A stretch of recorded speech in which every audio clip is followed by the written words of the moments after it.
थे। मेदी राय क्या था कि मेदी राय राजा चिरवंश के शासक था, तो मुगलों को टैक्स देने से मना कर दिए। और मना करने के बाद ये पता चला जब औरंगजेब को, तो अपने सेनापति दाऊद खां को भेजा। किसके लिए? इसको पराजित करने के लिए। मेदी राय दाऊद खां कहाँ रहता था? दाऊद नगर, औरंगाबाद, बिहार में रहता था।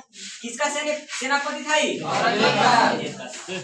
अब इस दाऊद खां का किया कि चल दिया पराजित करने के लिए मेदी राय के, लेकिन बीच में पड़ा एक चतरा में कुंदा का किला, और यहाँ पर आता था चुन राय।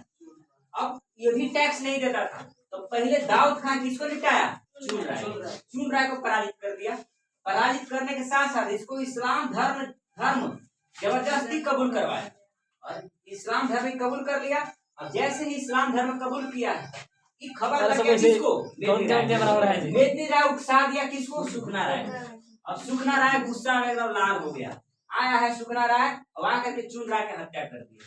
दाऊद अब थोड़ा सा आगे बढ़ गया था, ये अकेले खाली पड़ गया था। चुन राय इसको हत्या कर दिया, चुन राय की हत्या हो गया।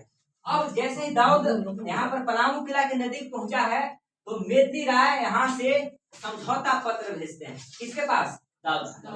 और दाऊद खां समझौता पत्र औरंगजेब के पास भेजता है। ठीक है, भेज दिया क्या के लिए? युद्ध को रोकने के लिए। तो औरंगजेब थोड़ा सा समय के लिए युद्ध रोक देता है, लेकिन मेदी राय के सेना और दाऊद खां के सेना में हाथापाई हो जाता है। धीरे धीरे बोलाचाली होते होते और हाथापाई होकर के युद्ध छिड़ जाता है, और पूरा भयानक युद्ध होता है, जिसमें राजा मेदी राय पराजित होने लगते हैं। और जब पराजित होने लगते हैं, तो राजा मेदी राय यहाँ से भाग करके कहाँ जाता है? सरगुजा के। सर किसका सेना में थे बोलता सर? किसका सेना मतलब बोलता है जो बोले? मेदी राय और दाऊद खां के सेना में युद्ध हुआ। मेदी राय और दाऊद खां की सेना में युद्ध हुआ। तो युद्ध जब हुआ ना, तो पूरा भयानक नहीं सर, पहले हुआ ना सेना के। दाऊद खां के थोड़ी हुआ था सर, औरंगजेब के सेनापति अकेले थोड़ी आया, सेना के साथ आया होगा। सेनापति रथ पे रहता था हाथी पर, और उसके साथ में बहुत सारे सेना रहता था। समझ रहे हैं कि सेना का वैसे पूछ रहा कि मेदी राय का जो सेनापति था ना, सेनापति का मतलब उसी का ही था, उन्हीं का लग गया अपने में।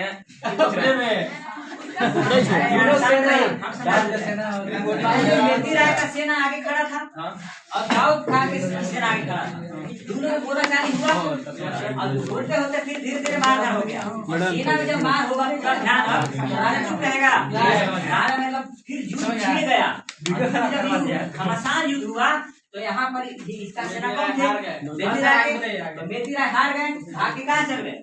छत्तीसगढ़ के सरगुजा में खरबूजा खाने लगे। दाऊद खां को बड़ी सम्मान मिला था। और यहाँ पर यहाँ से जब खाली कर दिए पलामू किला, तो दोनों किला पर, पलामू के नया और पुराना किला, दोनों पर कब्जा किसका हो गया? दाऊद खां जब किला पर कब्जा हो गया, तब ये क्या किया कि जो पुराना किला था उसमें में मस्जिद बनवाया, और मस्जिद बनवाने के साथ साथ पुराना किला पलामू के साथ उसके द्वार था, इसको कबाड़ करके, उखाड़ करके, और आपन नगर औरंगाबाद, दाऊद नगर में स्थापित कर दिया। और जैसे ही औरंगाबाद आया है, खबर लग गया किसको? मेदी राय फिर आगे कहाँ पर? पलामू आके अपना क्या कर लिया? साम्राज्य को हथिया लिया फिर से दोबारा। अब हथियाने के बाद पलामू को पूरा सुखी संपन्न बनाया, मतलब बहुत मेहनत किया पलामू वासियों के लिए। तो पलामू के लोग इनको बहुत मानते थे, और सुखी संपन्न बना दिया पलामू को।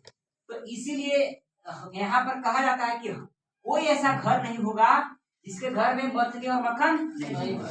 इसीलिए कहावत भी कहा जाता था उस समय के लोगों के द्वारा कि धन धन राजा मेरनिया, घर घर बाजे मछली। और देखिए इनके सम्मान में, इनके याद में एक मेला भी लगता है, जिस मेला का नाम है पलामू किला मेला। पलामू किला मेला छठ के पारण के दिन, और ये छठ के पारण के दिन लगता है। लगेगा छठा ना भी लगेगा पारण के दिन। और किस लिए लगता है? तो पलामू के जो मेदी राय थे, रघुनाथ शाह को हराए थे, नागवंशी शासक। तो इनकी जीतने की खुशी में, इनके सम्मान में मनाया जाता है। ठीक है, चलिए।